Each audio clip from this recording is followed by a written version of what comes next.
I never imagined I'd see my cherished Victorian house engulfed in flames, nor that Vanessa, my HOA neighbor, would stand there with a smug grin, thinking she had won. But what she didn't know was that I was far more than just a homeowner. I was a federal judge with the power to dismantle everything she'd built. The question was, how far would she push me before I revealed my true identity?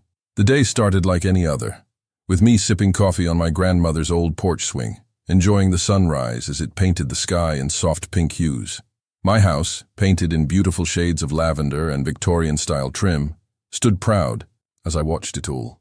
That's when I noticed her, Vanessa Harris, power walking towards my mailbox, clutching an envelope like it was a treasure.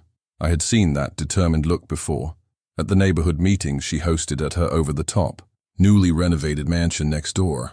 My stomach tightened as she dropped the envelope in my box and stood lingering by my gate, taking photos of my front yard with her phone.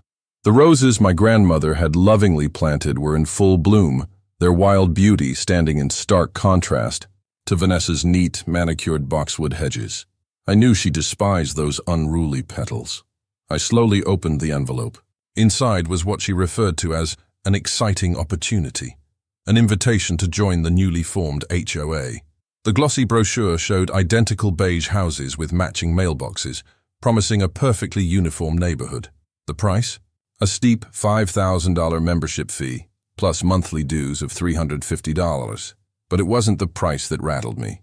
It was the mandatory property modification list attached.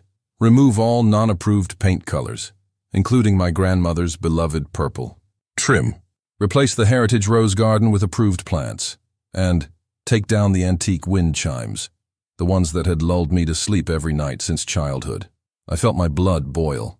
I watched Vanessa walk back to her mansion, phone pressed to her ear. "Yes, I just delivered the final invitation," I heard her say. "She has to join now. Her house is the last holdout. Once we get her property in line, the neighborhood's value will skyrocket." That evening, I walked to Vanessa's house, invitation in hand. The doorbell played a chiming version of "We Are the Champions." Of course it did. She answered, wearing a neighborhood watch captain badge and flashing what I assumed was her welcoming smile. "I've reviewed your invitation," I said, keeping my voice steady, "but I must decline. This house has been in my family for 3 generations, and I intend to preserve its historic character." Her smile vanished quickly. "You don't understand," she said, leaning forward. "This isn't really an invitation. The HOA is already registered. Your property is surrounded by HOA members. You have to join." I pulled out the property maps I'd researched that afternoon. "Actually, that's incorrect. My deed predates any HOA agreements. I have no legal obligation to join. My family's rights are protected." Vanessa's face turned red. "Listen here," she hissed, dropping the fake niceness. "This neighborhood is changing. Progress is happening. If you don't get with the program, things might get difficult. Accidents happen to houses that don't meet code. Citations get filed. Fines accumulate." I met her gaze steadily. "Is that a threat, Mrs. Harris?" She stepped back, her sugary smile returning. "Of course not. I'm just concerned about your property values and the safety of your house. Old houses like yours can be unpredictable. Electrical problems, structural issues. It would be terrible if something happened because you refused to modernize." Behind her, I saw her husband watching from the window, phone in hand. Something about his stance made me uneasy. I nodded politely and turned to leave, but Vanessa's voice stopped me. "You have 1 week," she called after me. 1 week to reconsider before the HOA board meets to discuss enforcement options. As I walked back to my house, I noticed new faces watching from their windows. Vanessa's HOA. Allies, no doubt. Something told me this wasn't going to end with just a simple declined invitation. That night, I took extra precautions. I installed security cameras around my property, ensuring everything was documented. I'd learned over the years that my instincts were often right, and right now, they were screaming that Vanessa Harris was just getting started. What I didn't realize at the time was that this wasn't just about paint colors or purple trim. It wasn't even about property values. It was about something much darker. The next morning, I woke up to the sound of Vanessa's shrill voice outside my window. "Look at those hideous purple trims," she yelled. "They're destroying our property values." I peeked through the curtains, and saw her leading a group of HOA members, armed with cameras, for what she called their morning inspection. My heart sank as I watched them photograph every inch of my grandmother's beloved Victorian home. I tried to ignore them, sipping my coffee on the porch, but I could hear their whispers. "Did you see those ancient wind chimes? They're not." "HOA approved," someone said. "And those roses? They're 3 inches taller than regulation," another added. Every day brought new complaints, each one more ridiculous than the last. They started leaving warning letters on my door, bright orange papers, about violations that never existed before they formed their HOA. My grandmother's heritage rose garden, which she had lovingly planted herself, was suddenly a nuisance to the neighborhood. The once beautiful Victorian purple trim, which tourists used to take pictures of, became their biggest target. One Tuesday morning, I found Vanessa standing on my lawn with a ruler. 11.5 inches, she announced triumphantly to her sidekick, Barbara, who scribbled furiously in a notebook. "That's 3.5 inches over code." I walked out calmly, coffee in hand. "You're trespassing on private property," I stated firmly, knowing my legal rights. Vanessa smirked and took more photos. The harassment continued to get more creative. They hired landscapers to show up at 7 a.m., sharp on Saturdays, making sure their equipment was as loud as possible, right outside my bedroom window. Anonymous complaints to code enforcement became a weekly event. Each time, I showed the officials the documentation of my property's historic status, and each time, they had to leave empty-handed. Vanessa would fume from her window, watching. Then came the psychological warfare. Vanessa organized HOA meetings right outside my home office. I'd hear them discussing how some people were bringing down the neighborhood's reputation, how certain houses needed to be dealt with for the good of the community. My security cameras caught it all. They'd let their dogs use my yard as a bathroom, then act shocked when I showed them the footage. "Oh, my precious Bentley would never," Vanessa would gasp, clutching her pearls as her massive golden doodle left another present on my lawn. But the breaking point came during their annual block party. I wasn't invited, of course, but I could hear Vanessa loudly discussing plans to revitalize the neighborhood. "Some older properties," she announced, glancing at my house, "just don't fit our community vision anymore." That's when I saw people taking photos of my home's foundation, whispering about supposed structural concerns. I stayed calm and documented everything. Each letter, each photo, all the anonymous complaints. I filed them methodically. When they installed bright security lights aimed directly at my bedroom windows, I added light pollution to my growing file of evidence. My grandmother always taught me patience, and I knew timing would be everything. That night, I reviewed the ID footage again and caught something disturbing. 2 HOA board members were examining my property line markers, whispering about easement regulation. I recognized that look. They were planning something bigger. But what they didn't know was that I had spent my entire career dealing with people who thought they were above the law. As I turned off my porch light that evening and watched Vanessa's group huddle in her driveway, I wondered how long I should wait before showing them exactly who they were messing with. I never expected to find Vanessa and 2 other HOA board members skulking around my property at midnight. But there they were, illuminated by my kitchen light as I got up for a glass of water. My heart stopped when I saw the chemical sprayers in their hands, pointed directly at my grandmother's century-old rose garden. "What do you think you're doing?"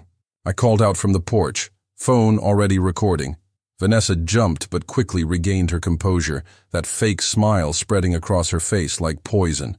"Oh, we're just helping eliminate these invasive species," she said sweetly, continuing to spray my roses. "The HOA has strict rules about non-native plants. If you just join us, we could handle these issues properly." I walked closer, blood boiling but voice steady. "Those aren't invasive species, Vanessa. They're heritage Victorian roses planted by my grandmother in 1960. I have the original Documentation and Gardening Society registration. The other." Board members shifted uncomfortably, but Vanessa stood her ground.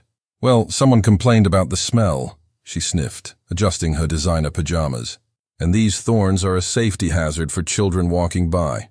On my private property behind my fence," I challenged, switching on my security lights. "The property line is clearly marked, and you're trespassing." That's when Bob, Vanessa's husband, emerged from the shadows. As a retired police sergeant, he thought he could intimidate anyone. Now, let's not throw around accusations, he said, trying to maintain control. We're just trying to maintain neighborhood standards. Nobody wants to live next to a jungle. I noticed Mrs. Watson, my elderly neighbor across the street, peeking through her curtains. She'd been bullied into joining the HOA last month after similar late-night visits. Her beautiful rock garden had been replaced with Vanessa-approved, generic shrubs within days. The next morning I found that my roses were dead. Their once vibrant petals had turned black and withered. But Vanessa had made a crucial mistake. She had unknowingly revealed the HOA's pattern of targeting specific homeowners. I spent my lunch break at the county records office, discovering that every house that had initially refused to join the HOA had experienced mysterious accidents or code violations until they sold. I installed high-definition security cameras that afternoon, carefully hiding them among my remaining plants. That evening I watched as Vanessa paraded potential buyers. "Past my property. This eyesore will be dealt with soon," she announced loudly. "We have ways of handling difficult residents." The following week, the harassment grew even bolder. My mailbox was knocked over 3 times. Anonymous complaints were filed about noise on days when I wasn't even home. Code enforcement officers appeared daily, finding nothing but returning. Anyway, my garbage bins disappeared, only to be found in violation of HOA rules. I documented everything meticulously, building my case quietly. But Vanessa's group was becoming more aggressive. They started hosting HOA meetings in front of my house, pointing out every perceived flaw to potential new residents. "This property is driving down home values," Vanessa would declare, waving her designer handbag for emphasis. "But don't worry, it won't be a problem much longer." The final straw came when I caught them tampering with my historic fence posts, carefully loosening them while pretending to measure the sidewalk. My security cameras captured Vanessa, instructing her, "Minions, once these posts fail inspection, she'll have to replace the whole fence with our approved model. That'll cost her thousands, unless she joins the HOA, of course." That night, as I reviewed the footage, I noticed something strange. The HOA's inspection team always included someone taking photos of my electrical boxes, gas lines, and other utilities. They were methodically documenting every potential vulnerability of my home. Why? The pieces were starting to come together, and the picture they formed sent a chill down my spine. I knew I needed to act fast, but I couldn't reveal my hand too soon. What I didn't know at the time was that Vanessa had already set in motion a plan that would change everything, a plan that would bring all my worst fears blazing to life. My hands trembled as I held up the morning paper, reading the headline about how I just sentenced a corrupt CEO to prison. The courtroom was dead. Silent when my clerk Emily burst through the doors, her face ghostly white. "Your Honor, your house, it's on fire." Those 5 words made my blood run cold. I threw off my black robes and raced down the courthouse steps. My heart pounded against my chest. 15 minutes. That's all it took to drive home, but it felt like forever. I could see the black smoke rising from 3 blocks away, and my stomach turned to ice. The gorgeous purple trim my grandmother had lovingly painted was now being eaten away by angry orange flames. As I screeched to a halt in front of my burning home, firefighters were already battling the inferno. The heat hit me like a wall, and I could hear the ancient wooden beams groaning under the assault of the flames. Everything my family had built, over 3 generations, was disappearing before my eyes. Through my tears, I spotted Vanessa standing in her driveway, in her designer yoga pants, sipping her overpriced coffee like she was watching a morning show. Her perfectly styled blonde hair gleamed in the sunlight as she chatted with other HOA board members. They weren't even trying to hide their satisfaction, whispering and pointing at different parts of my burning home. Fire Chief Martinez approached me, his face grim. "Ma'am, it looks like an electrical fire. These old houses, their wiring can be dangerous." But I knew better. Just yesterday, I'd had my annual electrical inspection. Everything was up to code, just like always. I'd made sure of it. After Vanessa's threats about unsafe historic properties at the last town meeting, my cameras. The thought hit me like lightning. I pulled out my phone, hands shaking, as I tried to access the footage. The screen was blank. The cameras had mysteriously stopped recording at 3 a.m., exactly 4 hours before the fire started. This was no coincidence. As I watched my home burn, Memories flashed through my mind. Learning to bake cookies in that kitchen with Grandma, celebrating my law school graduation in the garden, my first day as a judge, all going up in smoke because I wouldn't bow to Vanessa's demands to join her precious HOA. Through the crowd of onlookers, I spotted two familiar faces, Bob Johnson and Mike Peters, both HOA board members, trying to blend in with the growing crowd of neighbors. But their shoes caught my eye. Those same distinctive work boots I had seen on my security footage last week when my rose bushes were vandalized. Now they were covered in what looked like fresh mud. Or was it ash? Vanessa strutted over, her face a mask of fake concern. "Oh, this is just terrible. If only you had joined our HOA. We have such strict safety requirements, but you were so stubborn about keeping things historic." She emphasized the last word like it was dirty, taking another slow sip of her coffee. I bit my tongue until I tasted blood. Not yet. I couldn't reveal my hand yet.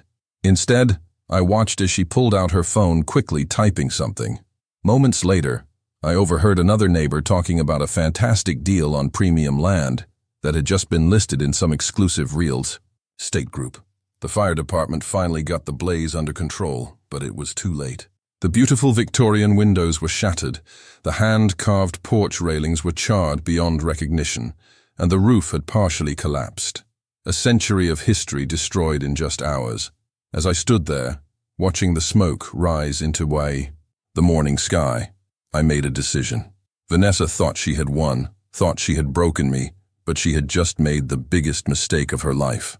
I pulled out my phone and made 3 calls, one to my friend at the FBI, one to my contact at the state attorney's office, and one to a private investigator I trusted. I caught Vanessa watching me make those calls. A flicker of uncertainty crossed her face for just a moment. She didn't know who I was calling, but something in my determined stance must have worried her. Good. Let her worry. Because while my house lay in ruins, my real power had nothing to do with property. It had everything to do with justice. As the sun rose higher in the sky, I picked up a small charred piece of the purple trim. Grandma had always told me that sometimes you have to lose everything to gain the strength to fight back. Looking at Vanessa's smug face one last time, I knew exactly what I needed to do next. But first, I had to understand just how deep this HOA's corruption really went. Standing in the ashes of my grandmother's home, I made a promise that turned my grief into purpose. While Vanessa paraded around the neighborhood, spreading rumors that I had burned my own house for insurance money, I was quietly pulling threads that would unravel her entire empire. My first breakthrough came when my old law school friend, now a real estate investigator, discovered something odd. Every house that mysteriously burned in our county over the past 5 years was sold to the same shell company. The owner, Vanessa's sister-in-law. I felt my hands shake as I dug deeper into property records, each page revealing a pattern too perfect to be coincidence. I hired a private investigator who interviewed former neighbors who'd lost their homes. Their stories matched mine exactly. Join the HOA or face harassment, followed by mysterious accidents or fires.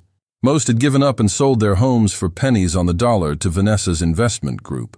One elderly man broke down crying as he described losing his family photos in a suspicious garage fire the day after refusing to join.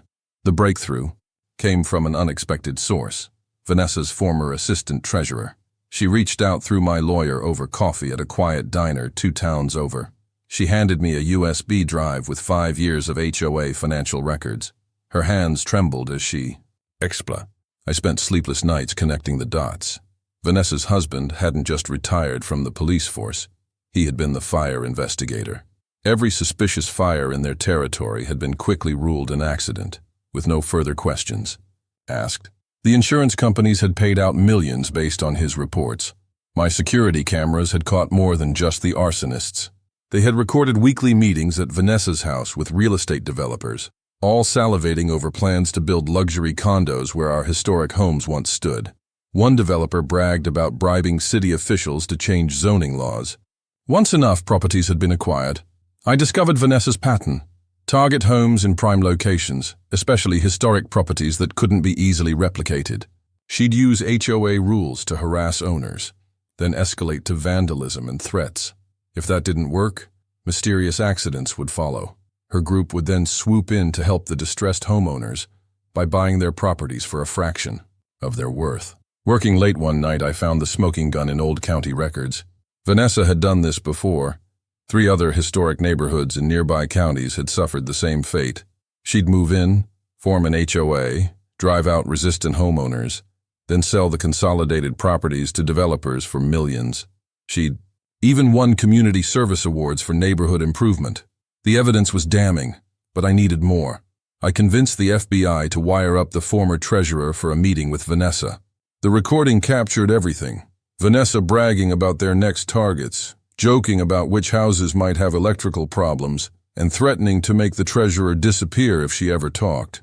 Each day, I watched Vanessa strut around the neighborhood, planning her next move, while I secretly built my case. She had no idea that every smug wave, every fake sympathetic comment about my tragic accident was being documented. Her confidence would be her downfall. The final piece fell into place when I discovered why she targeted my house specifically. Hidden in the city archives was an old map showing a planned highway expansion. Vanessa's developer friends had inside information. My property was key to their plan for a new shopping complex. They'd already bought the surrounding land through shell companies. But my house was the linchpin. Without it, their entire multi-million-dollar project would fail. As I organized the evidence for the FBI, Vanessa's desperation grew. She filed daily complaints about my unsightly property, now just a burned shell. She even had the nerve to propose a special HOA assessment to clean up my lot, money that would go straight into her pocket. Little did she know, every move she made only strengthened my case. I stood outside the community center, my heart pounding, as I watched Vanessa strut through the entrance carrying her signature coffee mug and a stack of papers. Tonight's HOA meeting would be different. After 6 months of careful planning, I'd finally show her who she'd been messing with all this time. Through the window, I could see her setting up her PowerPoint presentation, probably filled with more fake violation photos and made-up rules. My hands trembled slightly as I touched my judicial robes, neatly folded in my briefcase. The weight of the FBI wire under my blazer reminded me that everything had to be perfect. The property at 247 Maple Street has been declared a public nuisance. Vanessa's voice boomed through the room as I quietly opened the door. As per our emergency powers, we'll be moving forward with immediate redevelopment plans. A chorus of confused murmurs filled the room. My neighbors, the decent ones who had been too scared to stand up to her, shifted uncomfortably in their plastic chairs. Any objections? Vanessa smirked, scanning the room with her beady eyes. No? She said, her grin widening, thinking victory was at hand. Well then, let me show you our exciting plans for— I object, Mrs. Thompson. My voice cut through the tension like a knife. Every head turned toward the entrance. I walked slowly down the center aisle, my heels clicking against the linoleum floor. Vanessa's smirk flickered for a moment, but she quickly recovered. Well, come to finally admit defeat? Your burned-out wreck of a house is quite the eyesore. We're doing you a favor, really, she said, taking a long sip from her coffee mug, that same smug smile she wore while watching my house burn. I reached into my briefcase, pulling out a thick folder. Actually, I'm here to present some evidence of my own. I opened the folder, spreading out photographs across the table. These security cameras still show you and your board members on my property the night of the fire. Interesting timing, don't you think? Vanessa's face twitched. Those could be anyone, and besides, you can't prove— Oh, but I can, I interrupted. I pulled out more documents, bank records showing mysterious payments to your shell company after each distressed property sale, emails discussing your plans to force out non-members, and my personal favorite, your text messages about making sure the electrical fire looked accidental. The room erupted in gasps and whispers. Vanessa's hands started shaking, coffee sloshing over the rim of her mug. This is ridiculous. You can't just come in here with— These wild accusations! I'll sue you for defamation, she screamed. That was my cue. I reached back into my briefcase one final time, pulling out my judicial robes. The silk fabric unfurled dramatically as I slipped them on. Federal Judge Sarah Martinez, I announced, watching the blood drain from Vanessa's face. Currently, presiding over case number 2025 CR 14-2, United States versus Thompson et al., a RICO investigation into corruption, fraud, and criminal conspiracy. Her coffee mug slipped from her fingers, shattering on the floor. The hot liquid splashed across her designer shoes, but she didn't even notice. Her mouth opened and closed, like a fish out of water. FBI, nobody move. On cue, agents burst through. Both doors, badges raised. Vanessa's husband, the retired sergeant who'd buried all those police reports, tried to make a break for the emergency exit. He didn't make it 3 steps before being tackled by agents. I walked up to Vanessa, who had collapsed into her precious president's chair. You know what the biggest mistake criminals make? They get so caught up in their own power they forget to check who they're really dealing with. I picked up her fallen gavel, the one she'd used to sentence my home to destruction. Meeting adjourned.